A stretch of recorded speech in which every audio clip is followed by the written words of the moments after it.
रत्ना वोरा अहमदाबाद गुजरात से। मेरे YouTube channel Ratna Vora बेबाक में आप सभी का बहुत बहुत स्वागत है। साथियों, बिहार के 2 बार जो मुख्यमंत्री रहे कर्पूरी ठाकुर जी का जन्म आज से ठीक 100 साल पहले अर्थात 24 जनवरी 1924 के दिन हुआ था और कर्पूरी ठाकुर को आज के ही दिन भारत रत्न से नवाजा गया है।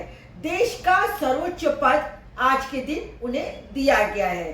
तो आज की इस वीडियो में हम जननायक, जन नेता स्वर्गीय श्री कर्पूरी ठाकुर के बारे में जानेंगे। तो चलो आज का ये वीडियो आगे बढ़ाते हैं।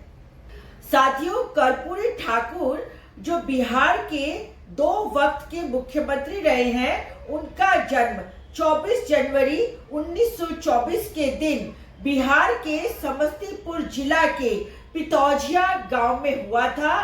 आज की तारीख में इस गांव को कर्पूरी ग्राम के नाम से जाना जाता है।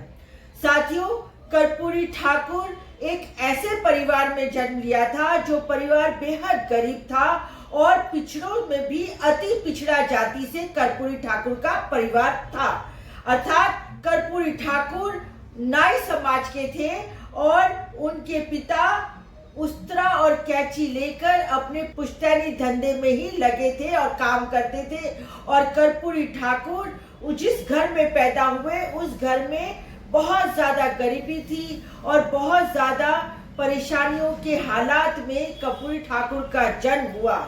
परंतु उनके पिता ने बेशक खुद नाई का काम करते थे, अनपढ़ थे, परंतु उन्होंने कर्पूरी ठाकुर को स्कूल में भेजने का बंदोबस्त किया और निश्चय किया। साथियों, कर्पूरी ठाकुर के घर से जो पाठशाला थी, जो सरकारी स्कूल था, वह लगभग 6 किलोमीटर दूर था और कर्पूरी ठाकुर ने उसी स्कूल से 10वीं तक की परीक्षा पास की। साथियों, जब कर्पूरी ठाकुर ने 10वीं की परीक्षा पास की तो उनके समाज में कर्पूरी ठाकुर एक ऐसा पहला बच्चा था या व्यक्ति था कि जिसने 10वीं कक्षा की परीक्षा पास की थी। जब परीक्षा पास करी तो उनके पिता कर्पूरी ठाकुर को लेकर जो उस गांव के सामंत थे, मतलब जमींदार थे, उनके पास लेके गए। और जब वे जमींदार के पास लेके गए तो जमींदार को कर्पूरी ठाकुर ने बोला कि मैं 10वीं पास कर चुका हूं साहब। तो जब कर्पूरी ठाकुर की ये बात सुनी तो जमींदार ने अपनी जमींदारी या सामंतशाही के चलते अपने पैर आगे बढ़ा दिए और बोला कि चलो तुमने 10वीं पास कर लिया तो क्या मेरे पैर दबाओ।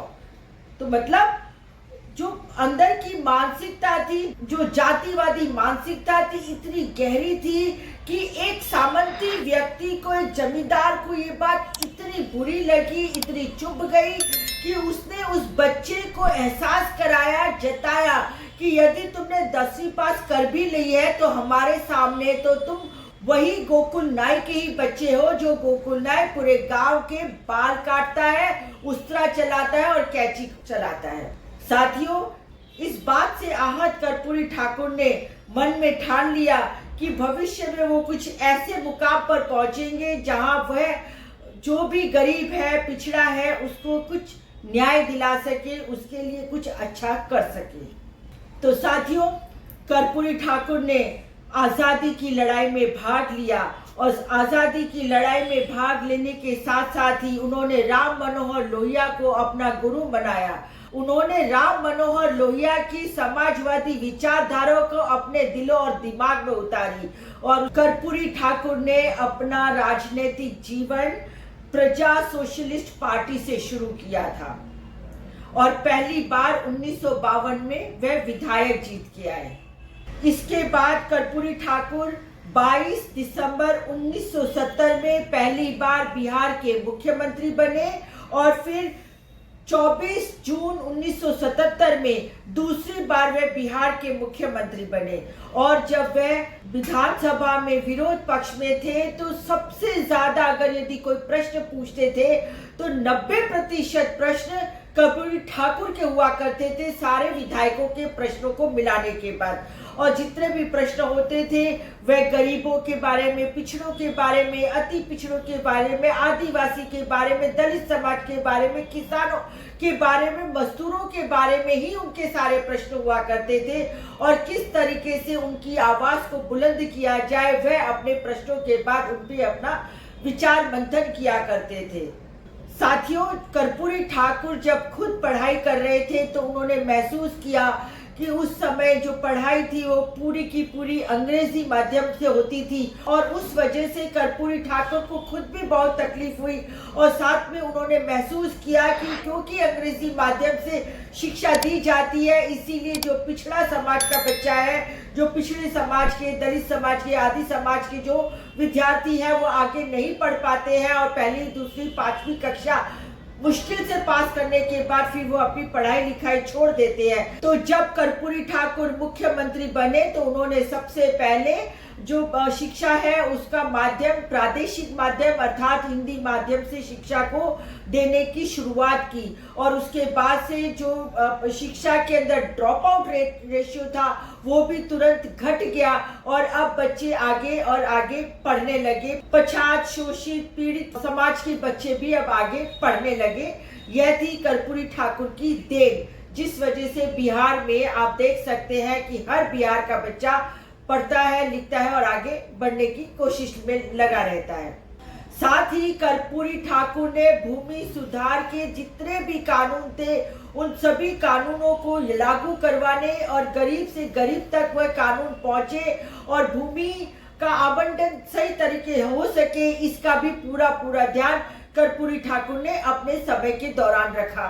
साथियों, कर्पूरी ठाकुर जब पहली बार विधायक बने तो एक कमेटी बनी और उस कमेटी को ऑस्ट्रिया जाना था। तो ऑस्ट्रिया जाने के लिए कर्पूरी ठाकुर के पास कोई अच्छा वस्त्र नहीं था, तो उन्होंने अपने एक दोस्त से कोट उधार मांगा और वो कोट भी वहां पे जब उन्होंने देखा, पहना तो फटा हुआ था, परंतु उनके पास इसके सिवाय और कोई कपड़ा नहीं था, तो उन्होंने उसी कोट को अपने कुर्ते पे पहन लिया। जब वहां पे ऑस्ट्रिया के युगोस्लाविया के प्रधानमंत्री ने ये देखा तो उन्होंने कर्पूरी ठाकुर जी को एक कोट गिफ्ट में दिया। तो ये थी उस समय हमारे कर्पूरी ठाकुर की खुद की पहचान कि वह अपने कपड़ों की तरफ नहीं परंतु देश के गरीबों, वंचितों और पीड़ित को आगे बढ़ाने की हमेशा सोचते रहते थे।